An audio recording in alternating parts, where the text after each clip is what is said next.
Good afternoon. We're having a good time so far? Yes. Excellent. You know, the steam train back in its day was one of the most technologically advanced pieces of equipment that came to our country. And frankly, it changed our nation forever. The forefathers sought and recognized a vision that would connect our nation from sea to shining sea using this new technology. It was a tremendous time, and it forever changed our country. As the train progressed, as the rails were built and we moved across the countryside, the train had to stop for fuel, had to stop for water, and every time it stopped, people got off. People got off and entrepreneurs got off, and towns were born. We recognized that through people and commerce, opportunities were found across our nation. And interestingly enough, the train stopped every 10 to 12 miles. And today, as we cross our highways and byways across the land, if we follow the rail line, we will see the remnants of those days when those towns were flourishing. Although today, some of them may not be as flourishing as others. Our leaders of the day recognized that the spaces between rails needed to be populated. There was tremendous vast ranges of land that needed the population to be moved there. So our forefathers came up with the Homestead Act. The Homestead Act was an opportunity for people to sign on the dotted line and acquire 160 acres of property for their very own through little or no money. It was an amazing time. And quite frankly, my great-grandfather was one of these people. And people came from far and wide. They came from the south, they came from the east, they came from across the ocean. They came from around the world to look for prosperity right here in North America. And by the time everything was said and done, nearly 400 million acres was provided through the Homestead Act. It was a tremendous time. But not all was sunshine and roses. As people came across the land, as my forefathers, as my great-grandfather came across the land, he packed up his family and he packed up his hopes, dreams, and aspirations. He packed up his faith and his intellectual property, and he packed everything into a trunk, and he came across on a ship, and he got on a train, and he trekked across the land, and he staked his claim. And where he staked his claim and where others staked their claim was not always that prosperous. Some of it was dry and arid, and we couldn't actually do the things that we wanted to do there. Some of it was forested, and we had to clear the forest and break the land in order for us to actually produce what we knew how to produce in agriculture. Or more than that, some of those people staked their claim in northern properties. You're not going to believe this, but sometimes in the north, up to 5 months of that ground can be covered with snow. So they were hard times, they were challenging times. And frankly, some of those people, they weren't up for that challenge. And although millions migrated to the rural areas, it wasn't for everybody. For those people who it wasn't for, did they go home? No, they didn't go home. They went to the town. So for as many people that transferred into our rural areas, by 1920, there was 50% of the population lived in the towns and 50% of the population lived in rural areas. In places west, like Alberta, where I'm from, it took until 1956 before the population actually rose in the cities higher than in rural areas. So we were declining population right away. In 1956, only 47% of the people still lived on the farm in Alberta. This erosion continued, and even through mechanization and through the evolution of agriculture, they were able to produce far more on their property than they had ever produced before, using way less people.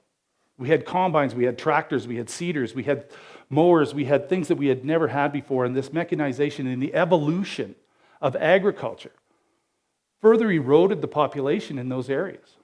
We just didn't need those people. And even though forestry and mining and those types of commerce were still in rural areas, the evolution of technology allowed us to do more than we've ever done before with fewer people, continuing to erode the population in our rural areas.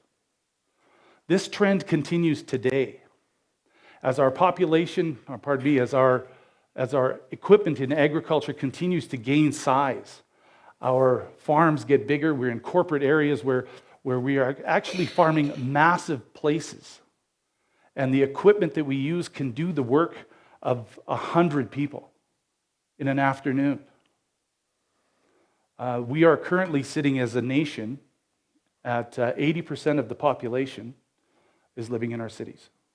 And in some places in the West, that's as low as 17%. Now, we are on the cusp of the driverless car becoming mainstream here in North America. Agriculture is on the cusp of becoming driverless equipment. It is totally the trend that is happening, and the continued erosion of population in rural areas is staggering. And the trend looks like there's going to be somewhere around 10% of the people servicing 90% of us. So why should we care about this? So if we live in a rural area, some of the services that are absolutely required for us are emergency services, ambulance and fire. Even today, some of the response times for ambulance and fire is anywhere between 45 and 90 minutes. Farming is a dangerous, dangerous commodity. Whether you're ranching or traditional farming, access to emergency services is absolutely critical, and it is completely driven by the population. Professional services like doctors, dentists, accountants, lawyers are truly required in rural areas. And we need them to know and understand our particular business, know our region, know who we are, and be in our areas so that we can access that and have them provide the quality of service that we need. Beyond that, we have the services to our families and our own business. So the grocery stores, the lumber yards, the parts stores, the mechanics, the hairdressers, all of this is completely driven by population. If we don't have the population to support those business people, they're not available to us. Beyond that is the quality of life for the people living in those rural areas. We have recreation, so the hockey rinks and curling rinks and community halls and riding arenas and rodeo grounds and all of those types of things are completely dependent on population. If we don't have the people coming out to our events, we can't do them. And then there's our schools. The education of the people in rural areas is absolutely critical for the sustainability of not only the rural areas, but society in general. We have to educate our youth. And without enough people in those schools, we have seen the devastation of the school closing in that small community. It's the dying breath, if you will, of that community. But not all of us live out in rural. So if you live in the major city centers, so why is the rural population important to you? Well, let's be honest. We got to eat, right? At the end of the day, one of the things that rural provides us is a stable, locally sourced, locally grown opportunity for us to consume. It's truly amazing. And if we are able to provide this diversity in food process for us, the value added that goes along with it, the opportunity for regionally grown wines and craft beers and craft distilleries, along with the cheeses and things of that nature, we actually can create a regional palate for ourselves that supports our urban lifestyle. As we continue to embrace the electronics age, the electricity required for the technology in our pockets, for the computer at home, for the World Wide Web, for all of the things that we do, some of that energy can be produced in rural areas. Frankly, with the new technologies and the new opportunities that are coming up and the things we haven't even thought of yet can be realized in rural areas. So as we continue to grow as a society, as we continue to rely on electronics and things of that nature, energy will be something that we will need and will require, and rural populations can help provide us with that. Let's not forget about community. No matter who you are, where you live, what you do, you require community. Community of your neighbors, of your peers, of who you are and what you believe in is vitally important for a strong and healthy society. We need choices for the people that live here. Choices on the size of their community and where they choose to live, whether they're big or small or a major metropolitan area or a tiny little rural town. We need to be able to have those choices so that your children, my children, and their children will have those opportunities. So where does the opportunity lie? We've already talked about traditional agriculture and how we are producing more food than we've ever produced in our whole history of agriculture with fewer people. The trend is we don't need that many people there anymore. The oil and gas industry is another one, which has a footprint firmly planted in rural, but their technology is advancing as quickly as anybody else's, and they don't require the numbers of people that they used to. We need to continue to be environmentally aware and know and understand that the people and our children and their children will need a safe and wonderful place to live in the future. And we also need to recognize that there has been a tremendous investment in infrastructure across not only the major metropolitan areas, but also in rural.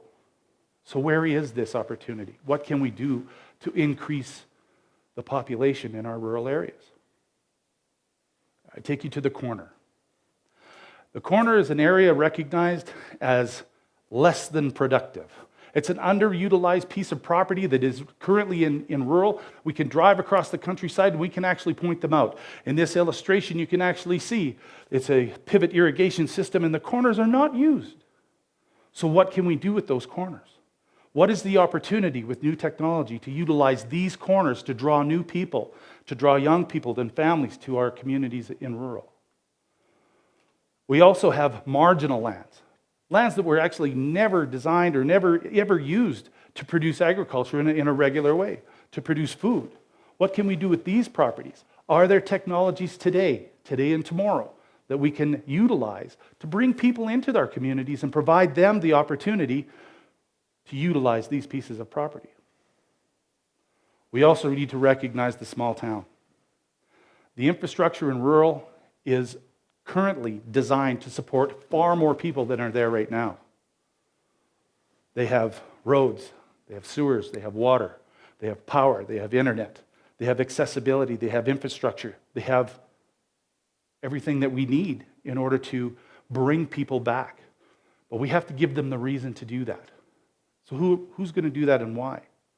What's going to happen there?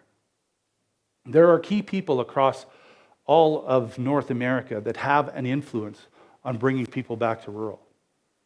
We have economic developers, we have community developers, we have municipal councils, we have state and provincial governments who all can play a role in building a path to the corner and building a path for people to access the corner. We have universities, we have colleges, we have technical institutions, and we have corporate partners who have the ability to develop technology that will allow people on the corner to be successful, generate wealth, and provide value back into the communities and societies.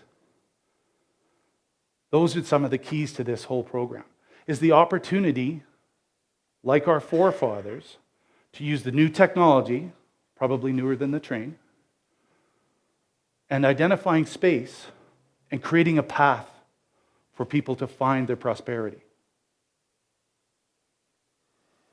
This is not about ensuring the history and the heritage and protecting the heritage of our rural areas. This is not about that. This is about ensuring the vitality and the future of rural areas so we can celebrate our heritage.